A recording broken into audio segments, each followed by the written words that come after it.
Hello students, आज हम करेंगे शेमुसी द्वितीयो भाग है कक्षा 10 का चैप्टर नंबर 10 जिसका नाम है भूकंप विभीषिका यानी कि भू अर्थात पृथ्वी के कांपने से जो त्रासदी या हानि होती है। लेसन शुरू करने से पहले हम थोड़ा सा इसके बारे में जान लेते हैं। आप इन पिक्चरों को देख सकते हैं। ये भूकंप के बाद हुए विनाश का दृश्य बता रही है।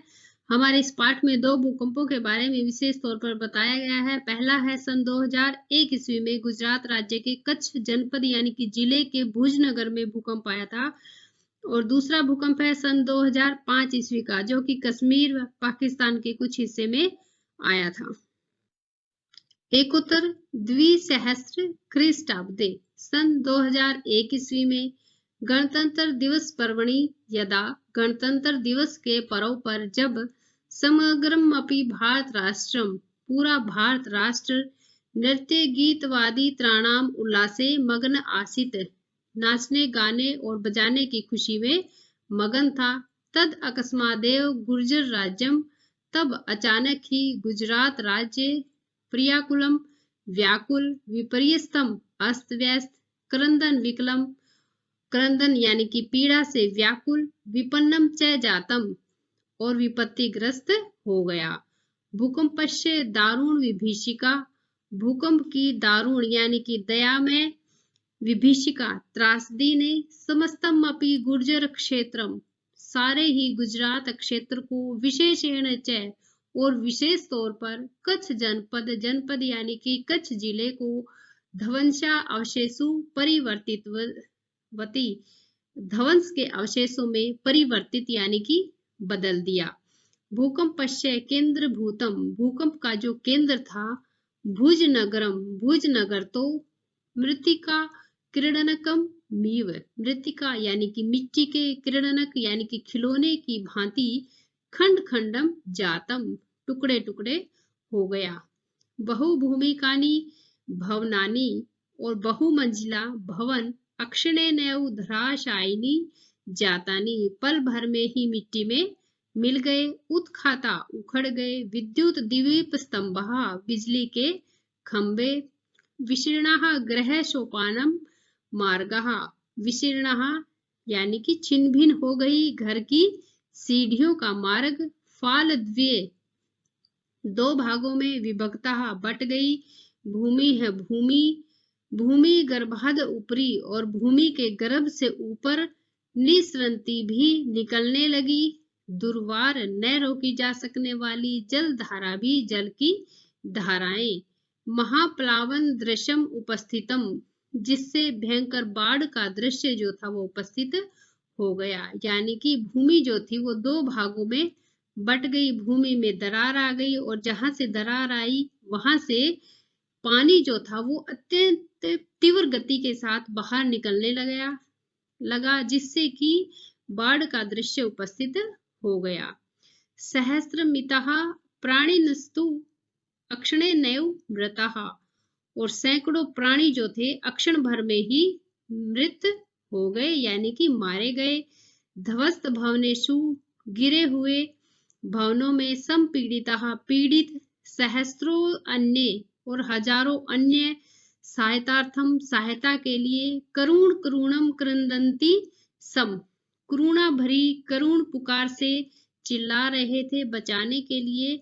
हा दैव हाय भाग्य अक्षुत श्याम कंठहा और दुर्बल कंठ वाले अक्षुत भूख से दुर्बल कंठ वाले मृत प्रायः मृत के समान ही केचन कुछ शिश वस्तु बच्चे ईश्वर कृपया भगवान की दया से ही एव द्वित्राणि दिनानि जीवनम धारितवंत है 2-3 दिनों तक उन्होंने जीवन धारण किया।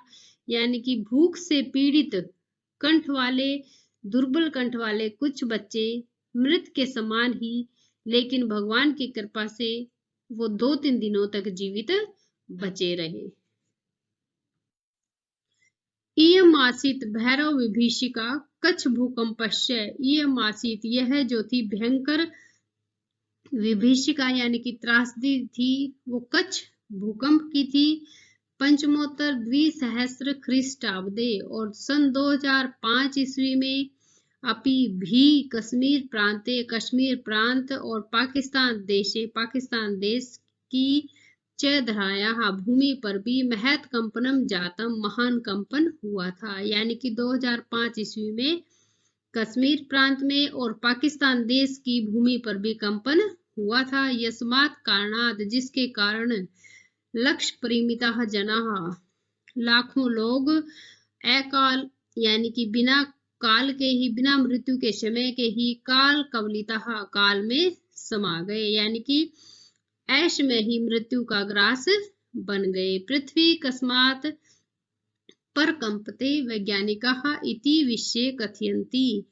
पृथ्वी किस कारण से परकंपते कांपती है वैज्ञानिक इस बारे में कथयन्ति यत कहते हैं कि जब पृथिव्याम पृथ्वी के अंतर्गर्भे अंदर गर्भ में यानी कि पृथ्वी के मध्य में विद्यमान स्थित बृहत्य बहुत बड़े बड़े पाषाण शिला पत्थर के जो है यदा संघर्ष वशात है संघर्ष के कारण यानी कि पृथ्वी के अंदर मौजूद बहुत बड़े बड़े पत्थर जब संघर्ष यानी कि आपस की रगड़ के कारण त्रुटियंती टूटते हैं तदा जायते भीषणम तब उत्पन्न होता है भीषण संस्खलनम स्खलनम यानी कि जमीन का सरकना संस्खलन जन्यम कंपनंच और इसी स्खलन से क्या उत्पन्न होता है कंपन उत्पन्न होता है तदेव भयावह कंपन धराया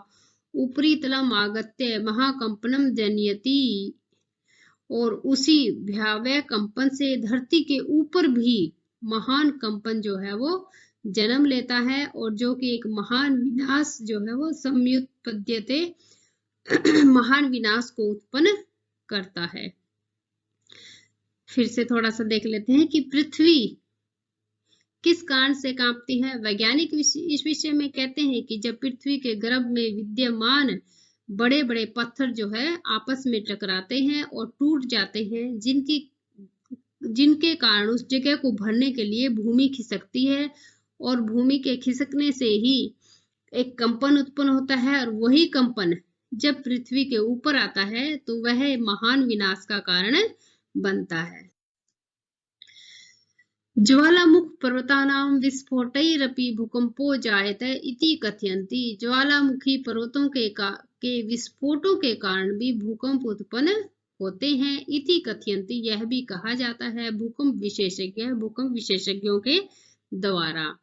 पृथिव्याम गर्भे पृथ्वी के गर्भ में विद्यमानो अग्निर यदा स्थित अग्नि जब खनिज को मृतिका यानी कि मिट्टी को शिला आदि संचय और शिला यानी कि चट्टानों आदि के संचय को यानी कि खनिज मिट्टी और पत्थरों को इकट्ठा जब क्वथयंती उबालती है तब तत्सर्वमेव उन सबका लावा बनकर उपेत्य दुर्वार गत्या अत्यधिक तीव्र गति से धराम पर्वतम व विदार्य धरती पर पृथ्वी और पर्वत को फाड़कर बाहर निकलता है बहिर्निष्क्रांति बाहर निकलता है। धूम भस्मावृत जायते तब आकाश जो है वो कैसा हो जाता है धुएं और धूल से भस्म यानी कि धूल से भर जाता है। सेल्सियस ताप मात्राया और जो ताप की मात्रा है वो कैसी हो जाती है अष्टांक उपगप्त्यो अयम यानी कि 800 डिग्री से भी ज्यादा हमारा पानी जो है वो 100 डिग्री पे उबल जाता है और ये कितने डिग्री होता है 800 डिग्री से भी ज्यादा। लावा रसोयदा यानी कि 800 डिग्री तक पहुंचकर ये लावा जब नदी के वेग की तरह प्रवहती बहता है तदा पार्श्वसत ग्राम नगराणी व तदुदरे अक्षणे नैव समाविशन्ति तब यह नदी की तरह यानी कि 800 डिग्री में तो सब कुछ पिघल जाता है तो वो सारी चीजें पानी की तरह जैसे नदी में पानी बहता है इसी तरह वो सारी चीजें लावे के रूप में वेग के यानी कि स्पीड के साथ बहती है, तब निकट के जो है गांव और नगर जो है वो भी अक्षण भर में ही उसके पेट में समाविशन्ति यानी कि समा जाते हैं, यानी कि वो भी उसके साथ ही पिघल जाते हैं, नष्ट हो जाते हैं। निहन्यते च विवशाः प्राणिनः, और विवश प्राणी निहन्यते, विवश प्राणी जो है वो मारे जाते हैं। ज्वाला मुदगिरन्त एते पर्वतः अपि भीषणं भूकंपम जनयति, और ज्वाला यानी कि अग्नि को उगलते हुए ये पर्वत भी भयंकर भूकंप को पैदा करते हैं। यद्यपि दैव प्रकोपो भूकंपो नाम है, यद्यपि भूकंप जो है वो दैवीय प्रकोप है, यानी कि प्राकृतिक है। तस्योपशमनस्य न कोऽपि स्थिरोपायो दर्शन्ते, और इसको रोकने का कोई भी स्थिर उपाय दिखाई नहीं देता है। प्रकृति समक्षम अपि अद्यपि, यानी कि प्रकृति के सामने आज भी विज्ञान गर्वितो मानव हो, विज्ञान पर गर्व करता हुआ मनुष्य जो है वामन कल्प एवं तथापि बोना ही दिखाई देता है। तथापि फिर भी भूकंप रहस्यज्ञ कथयन्ति, भूकंप के रहस्य को जानने वाले कहते हैं कि यत् की बहुभूमिक भवन निर्माणम न करणीयम, की बहुभूमिक यानी कि बहुमंजिले भवनों का निर्माण नहीं करना चाहिए। तटबंधनम निर्माय बृहन्मात्रम नदी जलमपि नैकस्मिन् स्थले पुंजीकरणीयम, और तटबंधम निर्माय, तटबंधों का यानी कि बांध का निर्माण भी नहीं करना चाहिए। बृहन मात्रम जिससे कि बहुत अधिक मात्रा में, नदी जलमपि नदी का पानी भी एक स्थान पर इकट्ठा, एकस्मिन् स्थले एक स्थान पर इकट्ठा, पुंजीकरणीयम पुंजी मतलब इकट्ठा नहीं करना चाहिए, अन्यथा असंतुलन वशाद, असंतुलनता के कारण भूकंप संभवती, भूकंप आना संभव है। वस्तुतः शांतानि एव, वास्तव में शांति जो है एवं पंच तत्वानि, इन 5 तत्वों के शांत रहने से ही, कौन कौन से 5 तत्व? अक्षिति यानी कि पृथ्वी, जल, पावक यानी कि अग्नि, समीर हवा और गगन, भूतलस्य अक्षो योगक्षेमाभ्याम कल्पन्ते, योग भूतल यानी कि पृथ्वी का तल जो है वो योग और अक्षेम को धारण करते हैं। यानी कि ये 5 तत्व जो है कौन कौन से? पृथ्वी, जल, अग्नि, वायु और आकाश के शांत रहने से ही पृथ्वी का तल जो है वो योग और क्षेम को धारण करेगा। अशांतानि खलु तान्येव महाविनाशम उपस्थापयन्ति, और इनके अशांत होने पर निश्चय ही ये तत्व महाविनाश को उपस्थित करते हैं। हमारा फर्स्ट क्वेश्चन है अभ्यास कार्य में कि अधोलिखितानां प्रश्नानां उत्तराणि संस्कृत लिखत, कि पहला क्वेश्चन है हमारा, समस्त राष्ट्रम की दृश्य उल्लासे मग्नम आसीत, कि पूरा राष्ट्र जो था वो किस तरह के उल्लास में मगन था। मैं आपको इसको शॉर्ट याद करने की ट्रिक भी बता देती हूँ कि हम इसमें सिर्फ की दृश्य की जगह लिखेंगे नृत्य गीत वादी त्राणाम, यानी कि सिर्फ यही शब्द लिखेंगे, बाकी यूं की लाइन हमारी क्वेश्चन वाली आ जाएगी। समस्त राष्ट्र नृत्य गीत वादी त्राणाम उल्लासे मग्नम आसीत, और एक ये क्वेश्चन मार्क को हर एक क्वेश्चन से हटा के पूर्ण विराम लगा देंगे।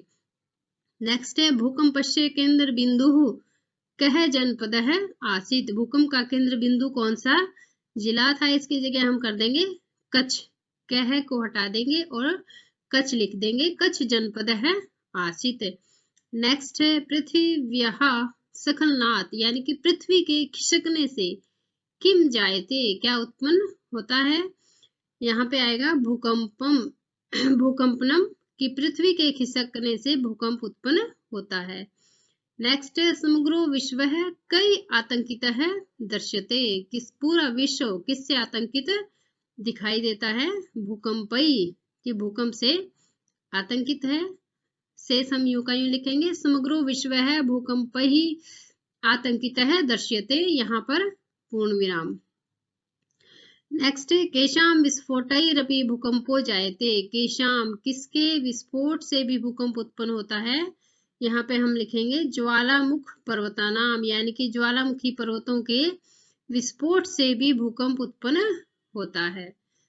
नेक्स्ट है कीदृशानि, यहाँ पे स्टार्टिंग में आ गया कीदृशानि भवनानि धराशायिनी जायन्ते, कि किस तरह के भवन भी धराशायी हो गए। यहाँ पे आ जाएगा बहुभूमिकानि, क्या आएगा, बहुभूमिकानि भवनानि धराशायिनी जायन्ते, कि बहुमंजिला भवन भी धराशायी हो जाते हैं।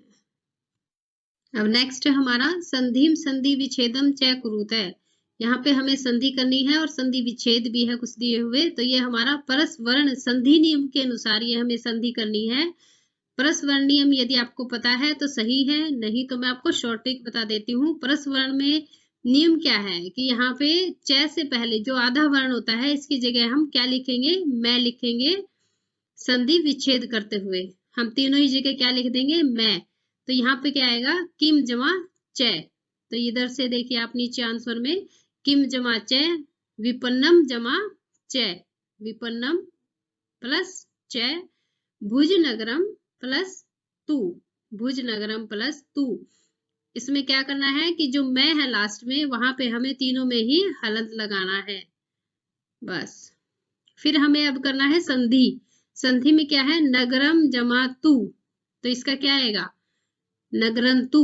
आप कहेंगे कि ई और न ये कैसे आया, तो ये देखेंगे कि मैं की जगह क्या चेंज होगा, जो यहाँ पे जो वर्ण है ये तय, इसी का पांचवा, जिस वर्ग का ये है तो उसी का पांचवा वर्ण यहाँ पर आएगा, थ ध द न। तो यहाँ पे क्या आएगा, आधा न हो जाएगा। तो ये देखिए नगरंतु, ये बन गया नगरंतु। किम जमा नु, तो यहाँ पे न तो खुद ही पांचवा वर्ण है, लेकिन फिर भी जिस वर्ग का ये है उसी वर्ग का पांचवा वर्ण क्या है, न है। तो यहाँ भी मैं की जगह आधा न ही हो जाएगा कि नु। नेक्स्ट हमारा सम जमा च, तो च का आधा वर्ण क्या है, च छ जह जय ई। तो यहाँ पर मैं की जगह ई हो जाएगा, तो संचय। ओके। विसर्ग संधि नियमानुसारम। फर्स्ट है शीस वस्तु, शीस्व है जमातु, ये आप उत्तराणी में यहाँ से आप नोट कर सकते हैं। विस्फोट ही जमा अपि, विस्फोटैरपि, सहस्त्रशो अन्य, सहस्त्रशः जमा अन्य बन जाएगा। विचित्रो अयम, विचित्र है अयम, यहाँ पे भूकंप है प्लस जायते, भूकंपो जायते। वामन कल्प एव, वामन कल्प है एव। यहाँ पे शॉर्ट में ज्यादा नहीं है, आपको विसर्ग संधि के नियम ही याद करने पड़ेंगे। और बस इतना सा है कि जैसे ये अवग्रह आता है और उससे पहले यदि ओ है तो हम ओ को हटा देंगे, सिंपल ए ही रखेंगे और उसकी जगह विसर्ग लगा देंगे। सहस्त्रशः जमा अन्य, विचित्र है जमा अयम। ऐसे ही भूकंप जमा जायते है तो भूकंपो जायते। थर्ड क्वेश्चन में हमारा कै स्तंभ और ख स्तंभ में विलोम शब्द दिए हुए हैं, इनको हमें मिलाना है। फर्स्ट है संपन्नम, यानी कि धनी, इसका विपरीत बनेगा विपन्नम, यानी कि निर्धन। ध्वस्त भवनेषु, यानी कि गिरे हुए भवन, तो इसका विपरीत नवनिर्मित भवनेषु, यानी कि नए बने हुए मकान।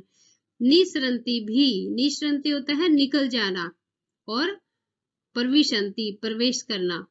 निर्माय यानी कि निर्माण, और इसका विपरीत है विनाशय, विनाश।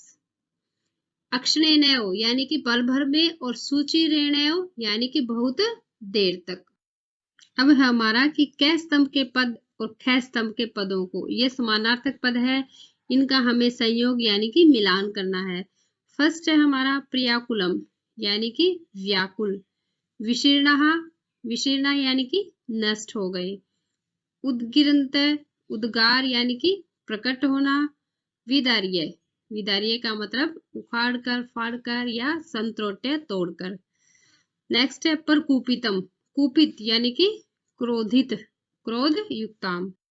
नेक्स्ट है हमारा उदाहरण अनुसृत्य प्रकृति प्रत्यय विभागम कुरुते, कि उदाहरण के अनुसार प्रकृति प्रत्यय यानी कि जो एग्जाम्पल हमें दिया हुआ है उसके अनुसार हमें उपसर्ग और प्रत्यय को अलग करना है। फर्स्ट वर्ड है हमारा धृतवान। हम उत्तर में देखेंगे उदाहरण के अनुसार धृतवान, ध्री इसमें मूल शब्द है और कत्वतु प्रत्यय लगा हुआ है। नेक्स्ट है हसन, हस मूल शब्द है और क्षत्रि प्रत्यय है। विशीर्णा, वी मूल शब्द नहीं है, यहाँ पे इसमें उपसर्ग का प्रयोग किया गया है। श्री जो है ये मूल शब्द है। कत और टाप ये दो प्रत्यय प्रयोग किए गए हैं। टाप जो है वो स्त्री प्रत्यय में आता है। प्रचलंती, प्र उपसर्ग है, चल मूल शब्द है, यहाँ पर भी दो प्रत्यय प्रयोग किए गए हैं, क्षत्रि और डीप यानी कि स्त्री प्रत्यय में आता है। हत है, हत में हन और कत, हन मूल शब्द है, कत जो है वो प्रत्यय है। नेक्स्ट है पाठात विचित्य समस्त पदानी लिखता है, ये हमारा समास से रिलेटेड है। समास में हम समस्त पद यानी कि इकट्ठा करके लिखते हैं उसको एक शब्द में। तो महत चेतत कंपन यानी कि महान है जो कंपन, जो बहुत ज्यादा कंपन होता है उसको हम एक शब्द में क्या बोलेंगे, महात कंपनम। दारुण चैसा विभीषिका, दारुण विभीषिका। धवस्तेषु चतेषु भवनेषु, धवस्त भवनेषु यानी कि गिरे हुए मकान। प्राक कतने च तस्मिन युगे, प्राक्त तन युगे। महत चेतत राष्ट्रम तस्मिन महाराष्ट्रे। नेक्स्ट है हमारा स्थूल पदानी आधृत्य प्रश्न निर्माणम कुरुते, यानी कि जो स्थूल शब्द है ये वैज्ञानिका धवंशावशेषु, इनकी जगह हमें प्रश्न सूचक शब्द लिखने हैं, यानी कि आंसर दिए हुए हैं पूरी लाइन को अगर हम हिंदी करेंगे तो हमें इसका प्रश्न बनाना है। फर्स्ट है भूकंप विभीषिका विशेषेण कच्छ जनपदम धवंशा अवशेषु परिवर्तितवती, कि भूकंप की त्रासदी से विशेष तौर पर कच्छ जिला जो था वो ध्वंस के अवशेषों में परिवर्तित हो गया। तो किसके अवशेषों में, ध्वंस के अवशेषों में। हम उत्तर यहाँ पर देखेंगे तो यहाँ पर ध्वंसावशेषु की जगह आ जाएगा केशु। तो इसी तरह ये सारी लाइनें आपके पाठ में आ चुकी है, आप इनकी हिंदी कीजिए और फिर इनका क्वेश्चन आप आराम से बना सकते हैं। वैज्ञानिका के आकाशे कुत्र, कहां पर, यानी कि आकाशे एतादृशी कीदृशी, भूकंप कारणम किम। ठीक है, नेक्स्ट है हमारा भूकंप विषय पंचवाक्यमितम अनुच्छेदम। अनुच्छेद का मतलब होता है निबंध लिखना, अनुच्छेद लिखना है जिसमें हमें केवल 5 लाइनें ही लिखनी है, 5 वाक्य ही लिखने हैं। तो आप 10th स्टैंडर्ड के बच्चे हो, पाठ को जब याद करो तो उसमें से कोई भी 7-8 लाइनें निकाल लेना, फिर उसमें से आप 5 लाइनें जो सही लगती है एक निबंध के अनुसार भूकंप के ऊपर, तो उनको आप याद कर लेना।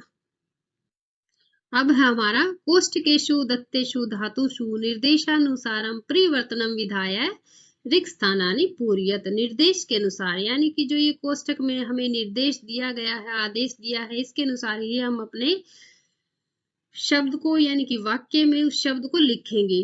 तो पहले हमारा है समग्रम भारतम उल्लासे मग्न है डैश, तो अस को हम लट लकार के अनुसार लिखेंगे तो ये क्या बन जाएगा, अस्ति।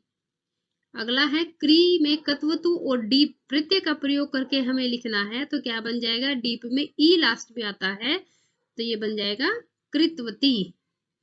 भू लंग लकार प्रथम पुरुष बहुवचन, लंग लकार में ऐसे शुरू होता है धातु तो ए भवन, हमें प्रथम पुरुष का बहुवचन लिखना है, ये ध्यान रखना। भू लट लकार प्रथम पुरुष बहुवचन तो क्या बन जाएगा, भू का भवती भवत भवंती, बहुवचन है तो भवंती लिखेंगे। पृच्छ लट लकार प्रथम पुरुष बहुवचन तो पृच्छन्ति। नेक्स्ट है सम आविश विधिलिंग प्रथम पुरुष बहुवचन, यहाँ पे हमें ध्यान से देखना होगा, सबसे पहले मूल शब्द क्या है, विष है, और सम आ उपसर्ग है तो ये बन जाएगा समाविश, और विधिलिंग प्रथम पुरुष बहुवचन के अनुसार ये बन जाएगा समाविशेयुः।